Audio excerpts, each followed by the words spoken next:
엄마 마시면 안 돼, 독극물이야. 남편이 죽자 50억이 생겼습니다. 어머니, 음료수 드세요. 그 순간 문이 벌컥 열며 딸이 달려왔습니다. 엄마, 마시면 안 돼요. 딸은 컵을 바닥에 던지며 외쳤습니다. 이거 독극물이야.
치매 검사를 2번 더 받았다.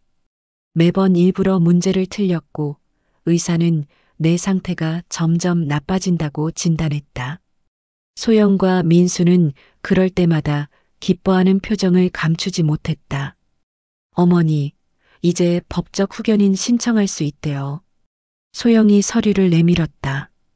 이게 뭐니? 어머니 재산을 저희가 관리하게 해달라는 거예요. 어머니 혼자서는 힘드시잖아요. 나 아직 멀쩡한데. 어머니, 의사 선생님이 뭐래요? 경도 인지장애에서 치매로 넘어가고 있대잖아요. 거짓말이었다. 나는 멀쩡했다. 하지만 그들의 계획을 끝까지 보고 싶었다. 알았어. 서명할게. 내가 순순히 서명하자 소영의 눈이 반짝였다. 어머니, 현명한 선택이세요. 그날 이후 소영은 거의 매일 우리 집에 왔다. 어머니, 약 드세요. 밥 드세요. 이거 마시세요. 모든 것을 통제하기 시작했다. 내가 먹는 것, 마시는 것, 심지어 화장실 가는 것까지. 어느 날 저녁 소영이 이상한 서류를 들고 왔다. 어머니, 여기도 서명해 주세요. 이게 뭔데? 은행 거래 관련된 거예요. 어머니 통장 관리를 저희가 하려면 필요한 거래요. 나는 서류를 자세히 봤다. 로또 당첨금 수령 위임장. 순간 온몸에 소름이 돋았다. 이건 안 돼. 왜요? 어차피 어머니 혼자는 못 받으시잖아요. 치매 환자는 본인이 직접 수령해야 하는데 어머니 상태로는. 나 치매 아니야. 어머니, 또 그러세요. 의사가 뭐래요? 소영의 목소리가 차갑게 변했다. 이거 서명 안 하시면 어머니 요양원 가셔야 해요. 뭐? 혼자 계시기 힘드시잖아요. 요양원에서 관리받으시는 게 나아요. 협박이었다. 서명하지 않으면 요양원으로 보내겠다는. 알았어. 서명할게. 떨리는 손으로 서명했다. 소영은 만족스러운 표정으로 서류를 챙겨나갔다. 그날 밤 나는 결심했다. 이제 끝을 봐야겠어. 며칠 후 8월의 무더운 날이었다. 오후 2시 소영이 방문했다. 손에는 편의점 봉지를 들고 있었다. 어머니, 날씨도 더운데 시원한 거 드세요. 봉지에서 과일 음료수를 꺼냈다. 오렌지 맛 음료였다. 고맙다. 빨리 드세요. 미지근해지기 전에. 소영이 재촉했다. 나는 음료수를 받아들었다. 뚜껑을 여는 순간 콰직 밀봉이 풀리면서 미세한 화학 냄새가 났다. 약 냄새 같은, 아니 그것보다 더 독한 냄새. 이게 뭐지? 코를 찌르는 듯한 냄새였다. 평소 마시던 음료수와는 확연히 달랐다. 왜 안 드세요? 소영이 나를 빤히 쳐다봤다. 냄새가 좀 이상한 것 같은데. 무슨 소리세요? 방금 산 건데. 어머니가 좋아하시는 거잖아요. 그래도 어머니, 설마 또 의심하시는 거예요? 소영의 목소리에 짜증이 묻어났다. 아니, 그럼 빨리 드세요. 저 바쁘거든요. 며느리의 재촉에 나는 천천히 컵을 입으로 가져갔다. 손이 떨렸다. 이걸 정말 마셔야 하나? 하지만 증거가 필요했다. 이 애가 정말로 나를 해치려 한다는 증거가. 입술에 컵을 댔다. 차가운 액체가 입술에 닿는 순간 쾅! 현관문이 벌컥 열리며 누군가 소리쳤다. 엄마, 그거 마시지 마. 나는 깜짝 놀라 컵을 떨어뜨렸다. 바닥에 음료수가 쏟아졌다. 누구야? 돌아보니 한 여자가 숨을 헐떡이며 서 있었다. 30대 중반, 단발머리에 청바지를 입은 여자. 지연아, 내 딸이었다. 부산에서 병원 간호사로 일하는 둘째 딸 김지연. 1년에 한두 번 겨우 얼굴 보는 딸이 갑자기 나타난 것이었다. 엄마, 괜찮으세요? 지연이가 달려와 나를 부축했다. 어떻게 여기. 오빠가 문자 보냈어요. 민수가? 네. 엄마 위험해. 빨리 와라고. 지연이가 휴대폰을 보여줬다. 민수가 보낸 문자였다. 엄마 위험해. 소영이가 이상한 짓 하려고 해. 빨리 와. 오빠가 왜 이런 문자를. 그때 소영이 소리쳤다. 야, 너 지금 뭐 하는 거야? 언니, 이게 뭐예요? 지연이가 바닥에 엎질러진 음료수를 가리켰다. 음료수잖아. 눈 안 보여? 이상한 냄새가 나는데요? 지연이가 코를 킁킁거렸다. 무슨 소리야? 그냥 음료수라니까. 정말요? 지연이가 바닥에 음료수를 조심스럽게 손가락으로 찍어 냄새를 맡았다. 간호사로 10년을 일한 지연이는 약 냄새에 민감했다. 이거 쥐약 냄새 아니에요? 무슨 소리야?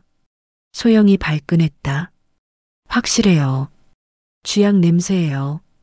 병원에서 몇 번 맡아봤거든요. 지연이가 엎질러진 음료수를 비닐봉지에 조심스럽게 담았다. 야, 그거 왜 담아? 증거로 갖고 갈 거예요. 경찰서에. 경찰서? 소영의 얼굴이 하얗게 질렸다. 언니, 지금 뭐 한 거예요? 우리 엄마를. 아니야. 나 아무것도 안 했어. 그럼 이 음료수는 뭐예요? 그냥 편의점에서 산 거라니까. 어느 편의점이요? 집 앞 편의점. 영수증 있어요? 그건. 소영이 말을 더듬었다. 없죠? 당연히. 이거 집에서 만든 거니까. 지연이의 차가운 목소리에 소영은 할 말을 잃었다. 언니, 우리 엄마한테 뭐 한 거예요? 치매 검사도 그렇고, 약도 그렇고. 나는 50억 때문이죠? 지연이의 말에 나는 깜짝 놀랐다. 내가 어떻게. 오빠가 다 얘기했어요. 아버지가 로또 당첨됐다는 것도, 언니가 엄마를 치매로 만들려고 한다는 것도. 민수가? 네. 오빠가 양심의 가책을 느껴서 저한테 전화했어요. 오늘 언니가 뭔가 이상한 걸 엄마한테 먹이려고 한다고. 그래서 지연이가 급히 부산에서 KTX를 타고 올라온 것이었다. 언니, 지금 살인미수예요. 알아요? 살인미수? 무슨 소리야? 쥐약을 음료수에 타서 먹이려고 했잖아요. 증거가 어디 있는데? 여기 있잖아요. 지연이가 비닐봉지를 들어 올렸다. 이거 분석하면 다 나와요. 그리고 지연이가 가방에서 작은 기계를 꺼냈다. 이게 뭔데? 녹음기예요. 오빠가 며칠 전부터 집안 곳곳에 설치해뒀대요. 소영의 얼굴이 더욱 창백해졌다. 언니가 엄마를 치매로 만들려고 약을 섞는다고 한 거 다 녹음됐어요. 법적 후견인 되면 50억을 가로챌 수 있다고 한 것도요. 그건. 그리고 오늘 이 음료수 건네면서 한 말도 다 녹음됐고요. 지연이가 녹음기를 재생했다. 빨리 드세요. 어머니 좋아하시는 거잖아요. 소영의 목소리가 흘러나왔다. 이제 됐죠? 이 정도면 충분한 증거예요. 지연아. 엄마, 경찰 불러요. 지금 당장. 지연이가 119에 전화를 걸었다. 여보세요? 살인미수 신고합니다. 소영은 그 자리에 주저앉았다. 아니야. 나는 그냥 50억 때문에 시어머니를 죽이려고 했죠? 지연이의 차가운 말에 소영은 고개를 떨구었다. 10분 후 경찰이 도착했다. 신고 접수했습니다. 여기요. 이 사람이 저희 엄마한테 독극물 탄 음료수를 먹이려고 했어요. 지연이가 비닐봉지를 경찰에게 건넸다. 이게 증거예요. 그리고 이 녹음 파일도요. 경찰이 음료수를 확인하더니 소영을 바라봤다. 동행해야겠습니다. 저는 아무것도 안 했어요. 일단 조사받으셔야죠. 국과수에 의뢰해서 성분 분석하겠습니다. 소영은 경찰차에 실려갔다. 그 모습을 보며 나는 주저앉았다. 엄마, 괜찮으세요? 응, 괜찮아. 하지만 괜찮지 않았다. 며느리가 정말로 나를 죽이려고 했다는 사실이 믿어지지 않았다. 50억 때문에. 그날 밤 민수가 찾아왔다. 엄마, 죄송해요. 저도 처음엔 몰랐어요. 소영이가 이렇게까지 할 줄은. 민수가 무릎을 꿇고 울었다. 하지만 오늘 소영이가 약국에서 쥐약을 사는 걸 봤어요. 그래서 지연이한테 연락했어요. 그래서 지연이가 온 거구나. 엄마, 정말 죄송해요. 제가 50억에 눈이 멀어서. 이제 그만해. 나는 아들의 손을 잡았다. 너라도 정신 차려줘서 다행이야. 하지만 마음 한편으로는 여전히 불안했다. 정말 끝난 걸까? 5챕터 딸의 등장. 엄마, 일단 병원부터 가요. 지연이가 내 팔을 잡고 일으켰다. 병원은 무슨, 나 멀쩡한데. 아니에요. 혹시 모르니까 검사 받으셔야 해요. 지연이의 표정이 심각했다. 10년간 응급실 간호사로 일한 딸은 이런 상황에 익숙했다.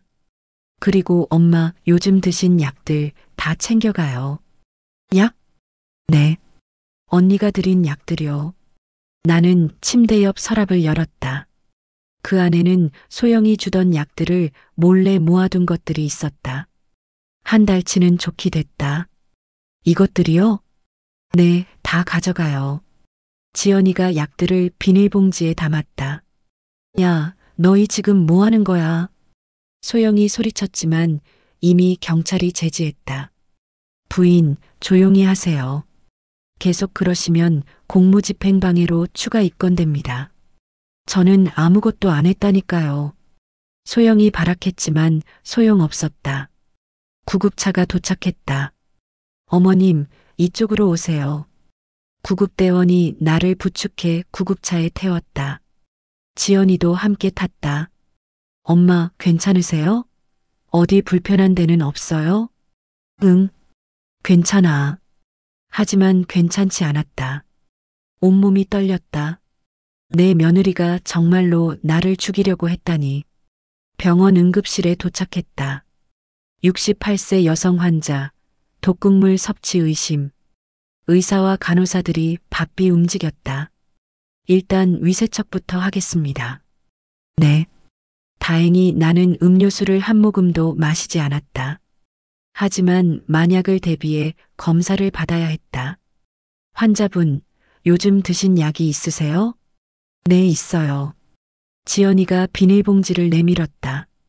이것들이요. 며느리가 준 약들인데 저희 어머니가 의심스러워서 몰래 안 드시고 모아뒀대요. 의사가 약들을 살펴봤다. 이건 수면제고, 이건 진정제. 그런데 이건... 의사의 표정이 굳어졌다. 이게 뭐예요? 이건 일반적인 약이 아닙니다. 국과수에 의뢰해서 분석해 봐야겠어요. 위험한 거예요? 정확히는 모르겠지만 성분이 이상합니다. 지연이의 얼굴이 창백해졌다. 엄마, 이거 드셨어요? 아니, 안 먹었어. 나도 이상해서 몰래 뱉어냈어. 휴, 다행이다. 검사 결과가 나오는 데는 3일이 걸렸다. 그 사이 경찰은 소영을 구속했다. 살인미수 혐의였다. 피의자 김소영, 시어머니 박성희 씨에게 독극물을 먹여 살해하려 한 혐의로 구속합니다. 뉴스에도 나왔다. 50억 로또 당첨금을 노린 며느리, 시어머니, 독살 시도. 세상이 떠들썩했다. 사흘 후 병원에서 연락이 왔다. 보호자분, 검사 결과 나왔습니다. 나와 지연이는 급히 병원으로 갔다. 의사가 심각한 표정으로 서류를 펼쳐 보였다. 먼저 음료수부터 말씀드리겠습니다. 네. 여기서 쥐약 성분인 와파린이 검출됐습니다. 치사량의 3배가 넘는 양이었어요. 3배요? 네. 만약 드셨다면 30분 안에 사망하셨을 겁니다. 지연이가 내 손을 꼭 잡았다. 그리고 이 약들인데요. 의사가 소영이 준 약들을 가리켰다. 수면제와 진정제는 일반적인 약이지만 이 알 수 없는 약은 뭐예요? 치매 유발 물질입니다. 치매 유발 물질이요? 정확히는 스코폴라민이라는 성분입니다. 일명 악마의 숨결이라고 불리는 약물이죠. 그게 뭔데요? 기억력 상실과 인지, 장애를 일으키는 약물입니다. 남미에서 범죄에 자주 사용되는 약이에요. 나는 온몸에 소름이 돋았다. 이걸 계속 드시면 정말로 치매 환자처럼 보이게 됩니다. 기억력이 떨어지고 판단력이 흐려지고 그럼 제 엄마가 치매 검사에서 계속 나쁜 결과가 나온 건 이 약 때문일 가능성이 높습니다. 다행히 환자분께서 안 드셨다고 하니. 그런데 저는 몇 번 먹었어요. 며느리 눈치 보느라. 그래서 검사 결과가 나쁘게 나왔던 거예요. 하지만 지금은 괜찮으십니다. 약을 끊으시면 완전히 회복됩니다. 의사가 추가 서류를 보여줬다. 그리고 환자분 정밀 검사 결과인데요. 네. 치매는 전혀 없으십니다. 인지 기능도 정상이고요. 정말요? 네. 나이에 비해 오히려 건강하신 편입니다. 나는 눈물이 쏟아졌다. 그럼 나는 멀쩡한 거예요? 네. 완전히 정상이십니다. 지연이가 나를 껴안았다. 엄마, 정말 다행이에요. 그 나쁜 것들. 나를 정말로 치매로 만들려고. 분노와 안도가 동시에 밀려왔다. 경찰서에서 연락이 왔다. 피의자 김소영, 살인미수와 약물투여 혐의로 기소됐습니다. 형량은 최소 10년 이상으로 예상됩니다. 그리고 피의자가 자백했습니다.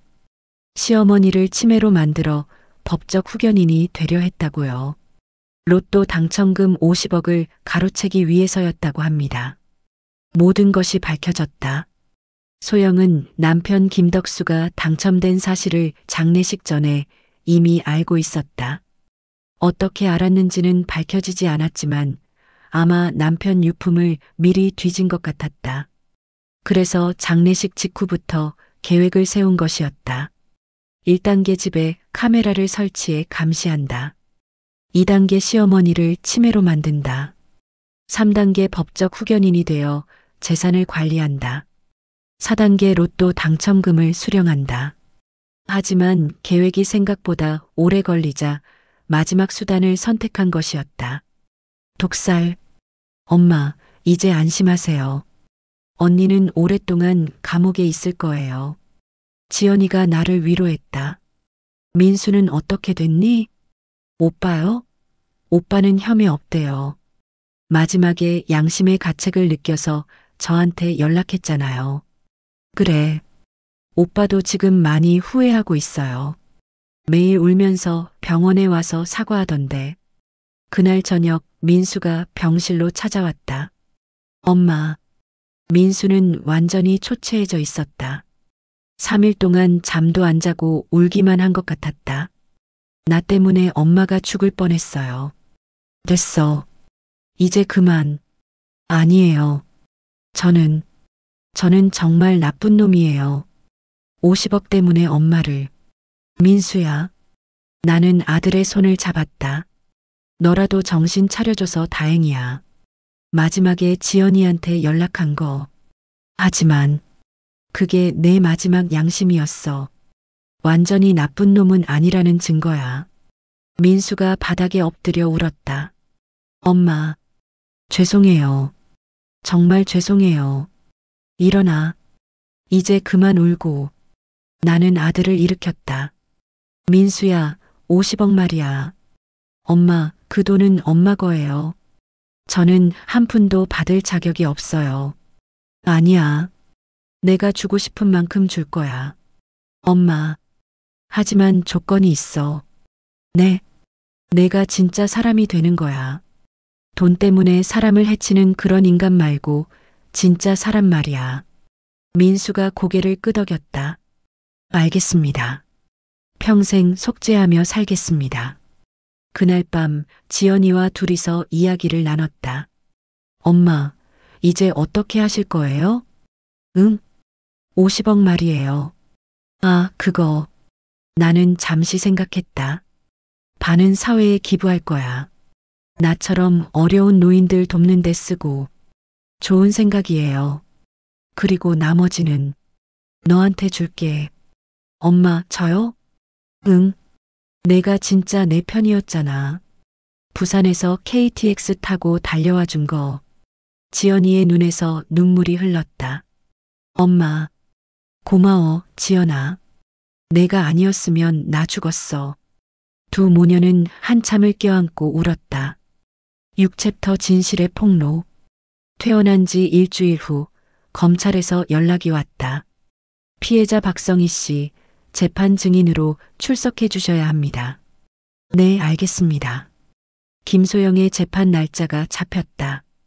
2주 후였다. 그 사이 언론은 이 사건을 대대적으로 보도했다. 50억 로또 당첨금 노린 며느리, 시어머니, 독살 시도, 치매 유발 약물까지 투여. 치밀한 범행 계획 드러나. 양심 회복한 아들의 제보로 극적 구조. 텔레비전 뉴스에도 나왔다. 내 얼굴은 모자이크 처리됐지만 소영의 얼굴은 그대로 나왔다. 피의자 김소영은 시어머니의 로또 당첨 사실을 알고 치밀하게 범행을 계획한 것으로 드러났습니다. 재판 전날 밤 나는 잠을 이룰 수 없었다. 내일 소영이를 마주하게 되겠지. 10년 동안 며느리로 지낸 여자. 비록 사이가 좋지는 않았지만 그래도 가족이라고 생각했던 사람. 그 사람이 나를 죽이려 했다는 것이 아직도 믿기지 않았다. 재판 당일 서울중앙지방법원 형사 3부 법정. 나와 지연이 그리고 민수가 방청석에 앉았다. 피고인 입장하겠습니다. 문이 열리고 수갑을 찬 소영이 들어왔다. 10일 만에 본 소영은 완전히 딴 사람이 되어 있었다. 머리는 헝클어져 있었고 얼굴은 창백했다. 살도 많이 빠진 것 같았다. 피고인 김소영. 판사가 소영을 바라봤다. 네. 피고인은 시어머니 박성희 씨에게 독극물을 투여하여 살해하려 한 혐의로 기소됐습니다. 사실입니까? 저는 소영의 목소리가 떨렸다. 피고인, 명확히 대답하세요. 아닙니다. 저는 그럴 의도가 없었습니다. 거짓말이었다. 검사가 일어났다. 재판장님, 증거를 제시하겠습니다. 검사는 비닐봉지에 든 음료수를 꺼냈다. 이것은 피고인이 피해자에게 건넨 음료수입니다.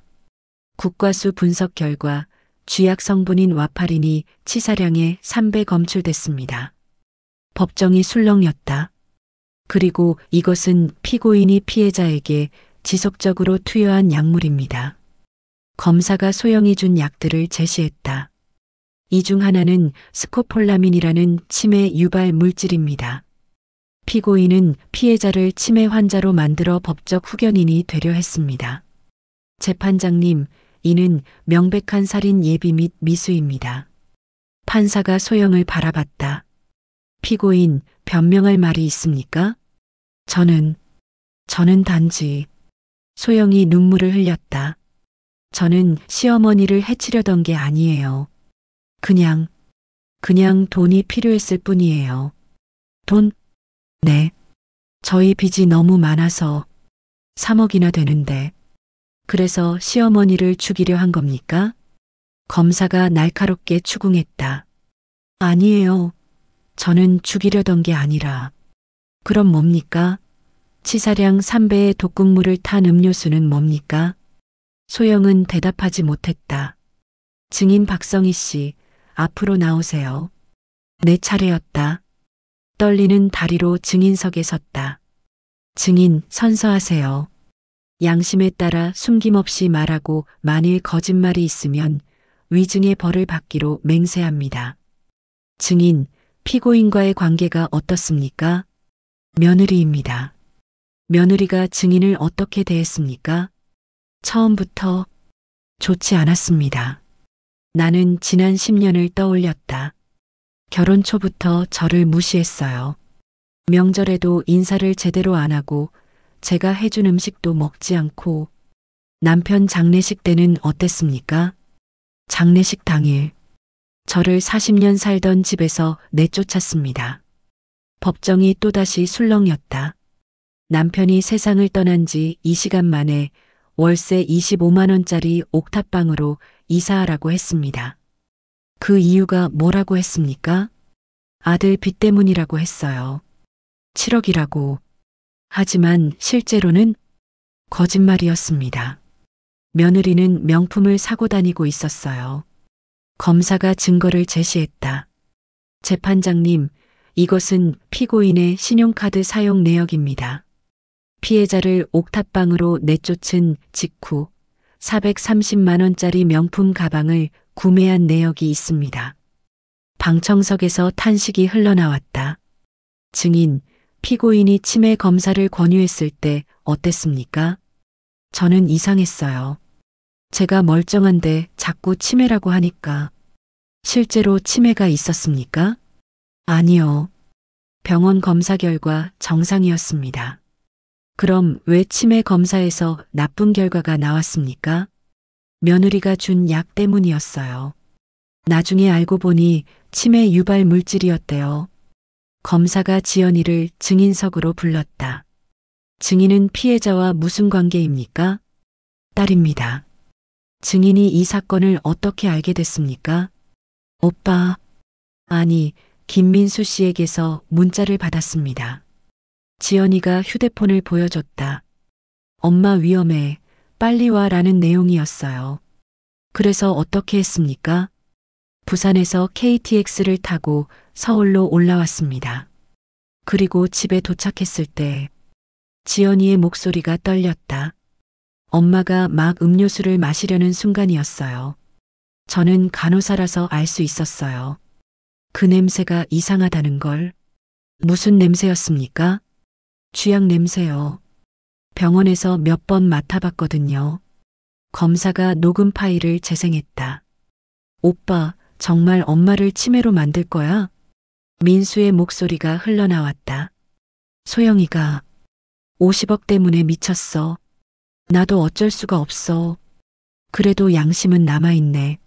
문자 보낸 거 잘했어. 지연아, 미안해. 오빠가 너무 한심하지? 괜찮아. 그래도 엄마는 살렸잖아.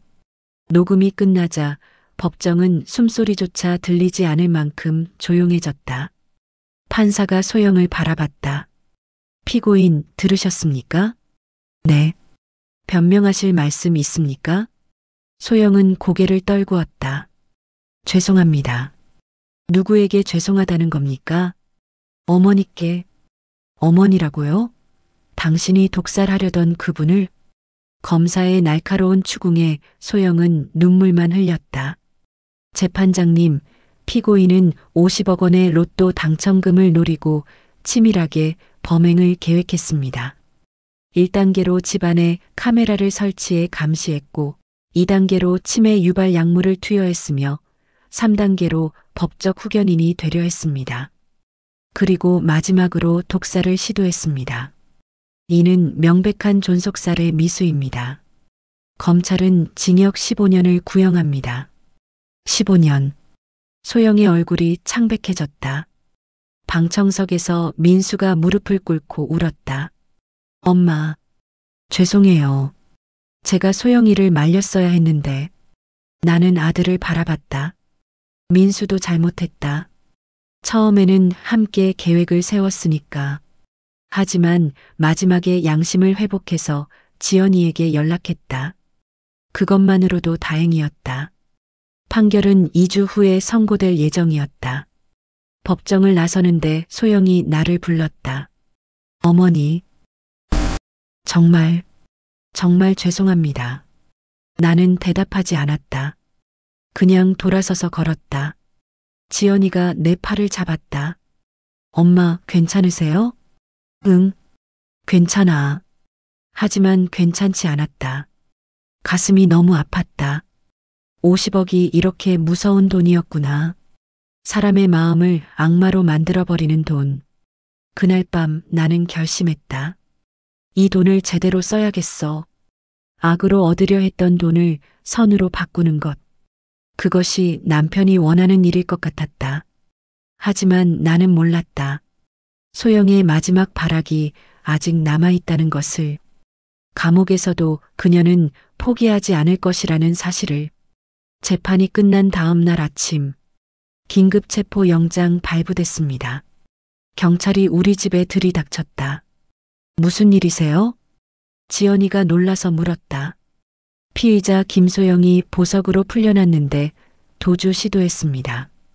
혹시 연락 온 거 없습니까? 도주요? 네. 인천공항에서 태국행 비행기를 타려다 붙잡혔습니다. 나는 깜짝 놀랐다. 소영이가 도망가려고? 네. 보석금 5천만 원을 포기하고 도주하려 했습니다. 경찰이 태블릿을 보여줬다. 공항 CCTV 화면이었다. 모자를 깊이 눌러 쓴 소영이 출국장으로 향하고 있었다. 하지만 게이트 앞에서 경찰에게 제지당했다. 저는 아무것도 안 했어요. 누명이에요. 화면 속 소영이 발악하고 있었다. 피의자는 재판 중 도주로 구속 전환됐습니다. 그럼 이제 어떻게 되는 건가요? 형량이 더 늘어날 겁니다. 도주 시도는 정상 참작이 안 되거든요. 경찰이 돌아간 후 우리는 멍하니 앉아 있었다. 언니가 미쳤구나. 지연이가 중얼거렸다. 도망가면 뭐해? 어차피 잡힐 텐데. 50억 때문에 완전히 정신이 나간 거야. 민수가 고개를 떨구며 말했다. 엄마, 제 잘못입니다. 제가 소영이를 말렸어야 했는데. 이제 그만해. 내 잘못만은 아니야. 하지만 마음 한편으로는 서운했다. 아들도 처음에는 같이 계획을 세웠으니까. 일주일 후 추가 증거가 발견됐다. 피해자 박성희 씨, 경찰서로 와주시겠습니까? 무슨 일인데요? 피의자 집에서 압수수색을 했는데 중요한 증거가 나왔습니다. 경찰서에 가니 형사가 노트북을 보여줬다. 이게 피의자 김소영의 노트북입니다. 여기 파일을 보시죠. 화면에는 문서 파일이 열렸다. 시어머니 제거 계획. 제목부터 섬뜩했다. 이게 뭡니까? 피의자가 작성한 범행 계획서입니다. 형사가 스크롤을 내렸다. 1단계 집안에 카메라 설치 완료. 2단계 치매 유발 약물 투여 진행 중. 3단계 법적 후견인 신청 준비 중. 4단계 로또 당첨금 수령. 5단계 시어머니 제거. 제거. 그 단어를 보는 순간 온몸에 소름이 돋았다. 더 있습니다. 형사가 다른 파일을 열었다. 약물 구매 내역.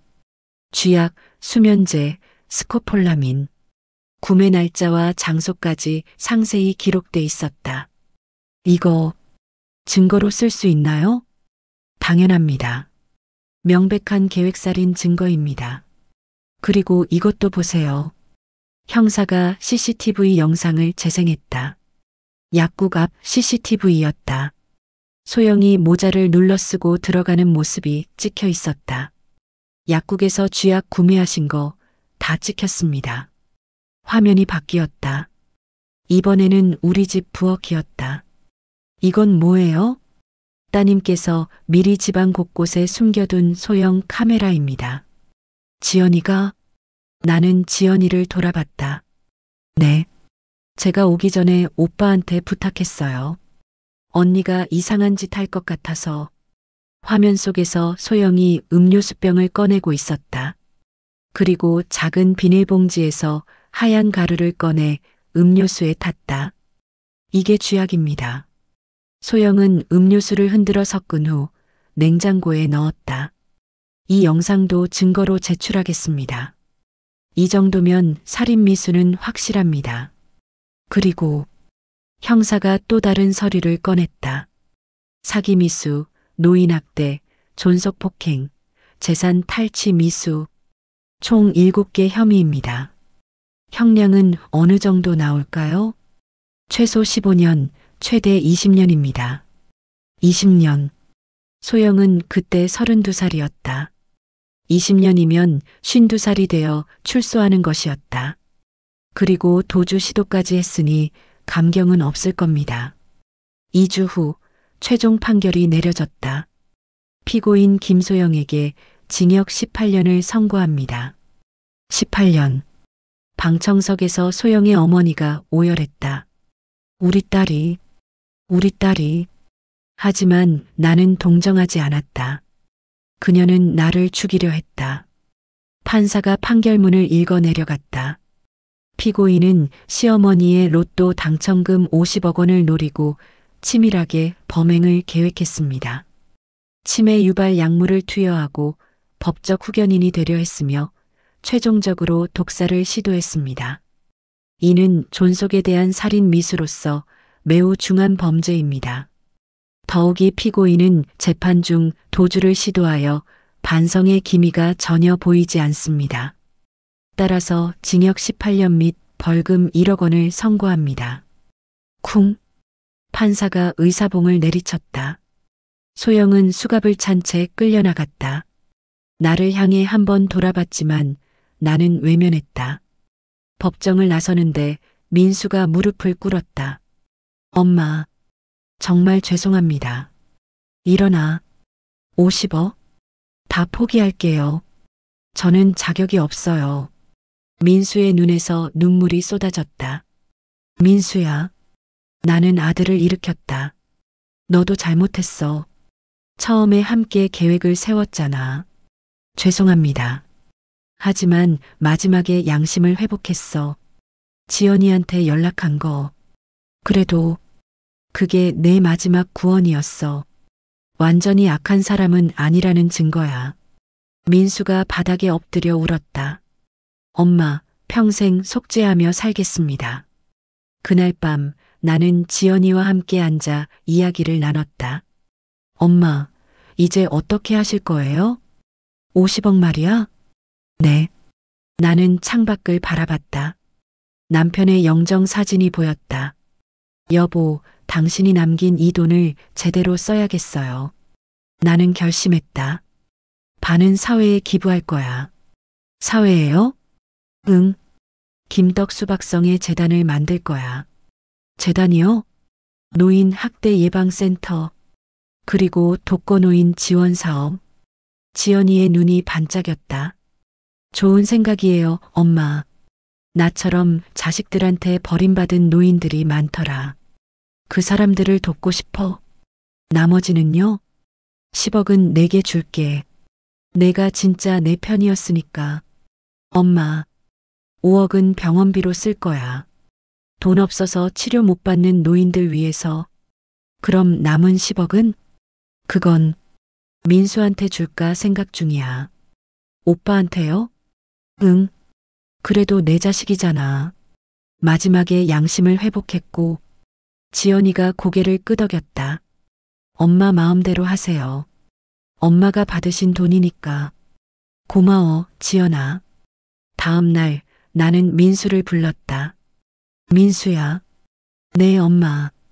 50억 중에서 10억을 내게 줄게. 엄마 안 돼요. 저는 자격이. 조건이 있어. 조건이요? 빚 3억을 먼저 갚고 나머지 7억으로 새 출발해. 엄마.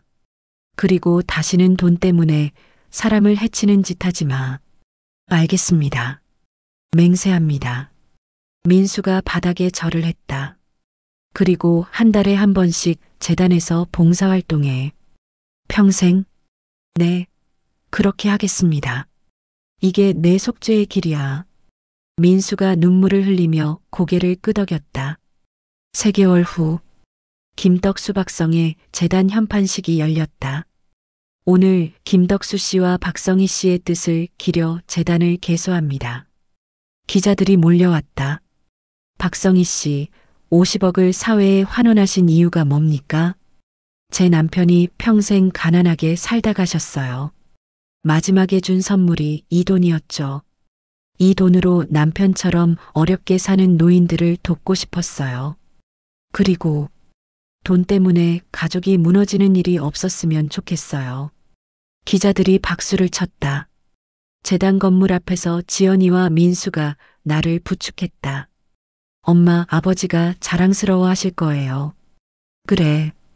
당신이 기뻐하셨으면 좋겠네. 하늘을 올려다봤다. 남편이 어딘가에서 웃고 있을 것 같았다. 6개월이 흘렀다. 계절은 어느새 봄이 되어 있었다. 남편이 세상을 떠난 지 1년. 그 긴 악몽 같은 시간이 지나고 이제는 새로운 시작이었다. 김떡 수박성의 재단 개소식을 시작하겠습니다. 서울 강남구에 위치한 5층 건물. 1층은 노인 학대 예방센터, 2층은 독거노인 지원 사무실, 3층은 무료 법률 상담소, 4층은 노인 건강검진센터, 5층은 노인 여가 문화공간이었다. 50억 중 25억을 들여 건물을 매입하고 리모델링했다. 그리고 5억은 운영비로 적립해뒀다. 재단 이사장 박성희 씨, 한 말씀 해주시죠. 마이크 앞에 섰다. 68세 노인이 재단 이사장이 된 것이었다. 제 남편 김덕수는 평생 공장 노동자로 일하며 가난하게 살았습니다. 목소리가 떨렸다. 45년을 함께 살며 한 번도 여행 가본 적 없고 외식도 거의 못했습니다. 그런 남편이 마지막으로 남긴 선물이 50억이었습니다. 기자들이 카메라 셔터를 눌렀다. 처음에는 행운이라고 생각했습니다. 하지만 나는 잠시 말을 멈췄다. 이 돈 때문에 며느리는 저를 죽이려 했고 아들은 양심을 잃었습니다. 가족이 무너졌습니다. 그래서 깨달았습니다. 이 돈은 축복이 아니라 시험이었다는 것을. 누가 진짜 가족인지, 돈보다 소중한 게 무엇인지 알려주는 시험이었습니다. 기자들이 숙연해졌다. 이제 이 돈으로 저처럼 고통받는 노인들을 돕고 싶습니다. 자식들에게 버림받은 분들, 학대당하는 분들, 외롭게 사시는 분들, 그분들이 이 재단을 통해 조금이나마 위로받으셨으면 좋겠습니다. 박수가 터져 나왔다. 개소식이 끝나고 재단 건물을 둘러봤다. 1층 노인 학대 예방센터에는 벌써 몇 분이 상담을 받으러 오셨다. 며느리가 저를 때려요. 70대 할머니가 눈물을 흘리며 말했다. 괜찮습니다. 저희가 도와드리겠습니다. 상담사가 할머니의 손을 잡았다. 나는 그 모습을 보며 마음이 아팠다. 나처럼 고통받는 노인들이 이렇게 많다니. 2층에서는 독거노인들을 위한 식사 배달 프로그램이 진행되고 있었다. 오늘 점심 도시락입니다. 맛있게 드세요. 자원봉사자들이 도시락을 포장하고 있었다. 그중 한 명이 바로 민수였다. 엄마. 민수가 나를 보고 인사했다. 열심히 하는구나. 네. 매주 화요일, 목요일, 토요일에 나와서 봉사하고 있어요. 민수는 약속대로 재단에서 봉사활동을 하고 있었다. 벌써 6개월째였다. 엄마, 제가 평생 갚아도 모자라요. 이제 그만. 내가 정신 차린 게 어디야. 민수는 소영과 이혼했다. 당연한 일이었다. 18년 형을 받은 아내와 계속 살 수는 없었다. 그리고 받은 10억 중 3억으로 빚을 갚고 나머지 7억으로 작은 음식점을 차렸다. 떡볶이 가게였다. 장사는 잘 되니? 네. 다행히 손님들이 많이 와주세요. 정직하게 장사하니까 단골도 생기고. 잘 됐다. 엄마, 이제는 돈 때문에 사람 해치는 일 절대 안 해요. 돈보다 중요한 게 많다는 걸 배웠어요. 민수의 눈빛이 예전과 달랐다. 탐욕이 아니라 진심이 담겨 있었다. 3층 법률 상담소에서는 지연이가 일하고 있었다. 어머님, 이런 경우에는 후견인 제도를 악용한 거예요. 고소할 수 있습니다. 지연이는 부산 병원을 그만두고 서울로 올라왔다. 그리고 재단 사무국장을 맡았다. 지연아, 엄마 오셨어요? 일이 많니? 네. 생각보다 노인 학대 사건이 정말 많아요. 다들 숨기고 살았던 거예요. 지연이의 표정이 안타까웠다. 우리 엄마처럼 고통받는 분들이 이렇게 많은 줄 몰랐어요. 그러니까 더 열심히 도와줘야지. 네, 엄마. 나는 지연이에게 15억을 줬다. 원래는 10억을 주려고 했는데 민수한테 준 것보다 더 줘야 할 것 같았다. 지연이가 진짜 내 편이었으니까.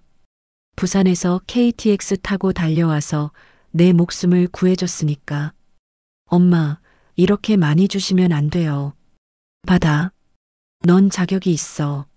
하지만 진짜 가족은 돈이 아니라 위기 때 알 수 있는 거래. 지연이가 눈물을 흘렸다. 엄마 사랑해요. 나도 사랑한다. 그날 저녁 재단 건물 옥상에서 작은 파티가 열렸다. 직원들과 자원봉사자들이 모였다. 민수와 지연이도 함께였다. 재단 개소를 축하합니다. 건배를 하며 웃었다. 이사장님, 정말 훌륭하신 일 하셨어요. 아니에요. 제 남편 덕분이죠. 나는 하늘을 올려다봤다. 여보, 보고 있어요? 당신이 남긴 돈을 이렇게 쓰고 있어요. 별이 반짝였다. 남편이 웃고 있는 것 같았다.